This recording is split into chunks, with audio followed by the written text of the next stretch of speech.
여러분은 여전히 아메리칸 드림이 실현 가능한 목표다라고 생각하시나요? 과거 수십 년 동안 이 꿈은 미국인들의 마음속에 깊이 자리 잡아왔죠. 수십 년 또는 뭐 수백 년이겠죠. 저 역시도 아메리칸 드림이라는 것에 대해 항상 생각하고요. 저는 뭐 개인적으로 아메리칸 드림이 여전히 있다라고 믿고 그런 환경을 누릴 수 있어서 감사하다라고 생각하는데요. 특히 이민자들은 뭐 전통적으로 이 아메리칸 드림의 대표적인 상징이었었잖아요. 고국에서의 어려움 있는데 또 새로운 기회를 찾아서 미국에 온 이민자들이 이러한 꿈을 이루기 위해 많은 노력을 기울여 왔죠. 그런데 최근 조사에 따르면요, 아메리칸 드림이요 더 이상 이 이민자들을 포함한 많은 사람들에게 현실적인 목표로 여겨지지 않는다라는 그런 설문조사가 나왔습니다. 미국에서는요, 결국 아메리칸 드림이 뭐냐? 인종과 계급을 뛰어넘어서 행복과 성공을 추구할 수 있다라는 어떤 이상을 뜻하는 말인데 급격하게 이걸 믿는 사람들이 줄어서 3분의 1에 불과하다라는 결과가 나왔다는 거죠. 월스트리트 저널에서의 이 연구조사, 설문조사인데요. 성인 1,500여 명을 대상으로 아메리칸 드림과 관련된 인식조사를 했다고 밝혔습니다. 그리고 이 조사에 따라서요, 이 아메리칸 드림이 여전히 유효하냐라는 질문에 대해 유효하다라고 답한 비율이 34%에 불과하다라는 그런 결과가 나온 거죠. 또 더 나아가서요, 한때는 유효했지만 더 이상 유효하지 않다라는 응답은 거의 절반인 49%에 달했고요. 한 번도 유효한 적이 없었다라는 응답도 17%나 됐었다라고 하네요. 한편 이와 비슷한 성격의 조사를 한 12년 전이었죠. 2012년에 했을 때에는요, 아메리칸 드림이 여전히 유효하다라는 응답이 53%였으니까요. 이에 비해 현저히 낮은 어떤 그 수준의 답변을 이번에 받게 됐다라고 볼 수 있는 거겠죠. 자, 그렇다면 이게 왜 그런지에 대해 또 신문이 분석을 했는데요. 보통 이제 미국 사람들이 아메리칸 드림을 얘기할 때 자신이 집을 갖고요, 뭐 가족을 꾸리고 또 편안한 은퇴 생활을 하는 것을 기대한다라는 거죠. 근데 이제 이런 것들이 쉽게 이룰 수 있다라고 생각하는 응답자가 소수에 불과하게 됐다라는 그런 얘기일 텐데요. 첫 번째로요, 주택 소유 그리고 재정적 안정에 있어서의 어려움을 든다라고 합니다.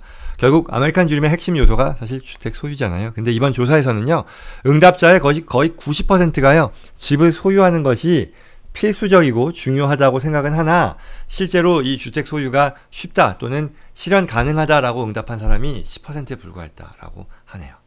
그리고 기타 재정적인 안정과 관련해서도요, 재정적 안정이 중요하다라고 생각한 사람들은 뭐 96%에 달했지만 또한 뭐 편안한 은퇴 생활이 중요하다라고 응답한 비율이 95%에 달했지만 달성하기 쉽다라고 한 응답은 각각 9%, 8%에 그쳤다라는 거죠. 그래서 이러한 응답 성향이요, 뭐 성별이라던가 아니면 인종, 뭐 당파에 관계없이 일관됐다라고 하고요. 그리고 이건 특히 이 젊은 세대 그리고 이민자들에게 더 큰 부담으로 다가오고 있다라고 하네요. 월스트리트 저널은요, 높은 금리, 학자금 대출 부담 등으로 인해 주택 소유를 포기한 젊은 세대에서 특히 이런 아메리칸 드림의 실현이 더욱 멀게 느껴지고 있다라고 설명했습니다. 두 번째는 어떤 세대 간의 경제적 이동성이 감소했다라는 그런 의견도 나왔는데요. 말하자면 우리말로는 개천에서 용나기 힘들어지는 그런 상황, 미국에서도 똑같이 적용된다라고 믿는 사람들이 늘었다라는 그런 얘기겠죠. 경제적인 이동성 역시 아메리칸 드림의 중요한 요소잖아요. 근데 최근 수십 년간 그 가능성이 크게 줄어들었다라고 합니다. 최근 MIT와 하버드 대학의 연구에 따르면 1940년대에 태어난 사람들 중에 90%는요, 부모보다 더 나은 삶을 살았지만 이제 1980년대 그 이후에 태어난 사람들 중에서는 그 비율이 절반에 불과하게 됐다라고 하네요. 그 말은 결국 경제적인 이동성이 크게 감소하고 있다는 걸 보여준다는 얘기죠. 관련해서 경제학자들이요, 이렇게 경제적 이동성이 최근 수십 년간 축소된 상황을 지적하면서요, 2020년대 초반의 경제적 이동성은 이보다 더해서요, 사상 최저를 기록했을 것이다 라고 말했네요. 그 다음에 이제 계층의 이동, 어떤 경제적인 이 이동에 대한 것뿐만 아니라 또 정치, 사회적인 불안에 대해서도 아메리칸 드림을 퇴색시키는 그런 요인의 하나로 평가된다라고 얘기를 하고 있는데요. 이 경제적 요인뿐만 아니라 정치, 사회적인 불안, 인종, 계급을 뛰어넘어서 열심히 일하면 성공할 수 있다라는 어떤 아메리칸 드림의 이상이 점점 더 사람들에게서 멀게 느껴지고 있다는 그런 얘기겠죠. 그래서 월스트리트 저널은요, 한 62세 은퇴자와의 인터뷰를 통해 이렇게 사람들이 느끼는 어떤 그 정치적 그리고 사회적인 불안 그리고 어떤 회의적인 이 생각에 대한 것의 일단을 보여주는데요. 이제는 이 자녀들이 본인과 같은 기회를 갖지 못하는 것 같다라고 말했다는 거죠. 그래서 그녀는 인터뷰를 한 그 흑인 여성인데요. 흑인으로서 경제적, 정치적 시스템이 자신과 같은 소수 민족에게 점점 더 불리하게 작용한다라고 느끼고 있으며 이러한 사회적인 불평등이 아메리칸 드림의 실현을 더욱 어렵게 만든다라고 지적했습니다. 이건 이민자들의 경우도 예외는 아닐 것 같은데요. 미국에서 새로운 기회를 찾아왔지만 그 기회가 실제로 존재하는지에 대해서 점점 더 의문을 품고 있다라고 하고요.